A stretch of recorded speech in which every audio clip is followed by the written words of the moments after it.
Mabibilis na balita po tayo. Pinagnakawan ng isang hardware store sa Bangged, Abra. Ayon sa mga trabahador doon, laking gulat nila nang madatnang nakabukas ang kahang pinaglalagyan ng pera. Nagkalat din ang mga barya at gamit. Nalimas ang aabot sa halos 200,000 piso. Tinitinan kung posibleng sa sinirang takip sa buta sa likod ng hardware dumaan ang mga magnanakaw. Bukod sa walang gwardya, sira rin ang mga CCTV ng hardware. Iniimbestigahan na ang insidente.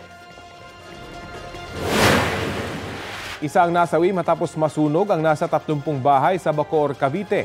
Ayon sa mga bumbero, mabilis na kumalat ang apoy dahil gawa sa light materials ang mga bahay. Tumagal ng 1 oras ang sunog.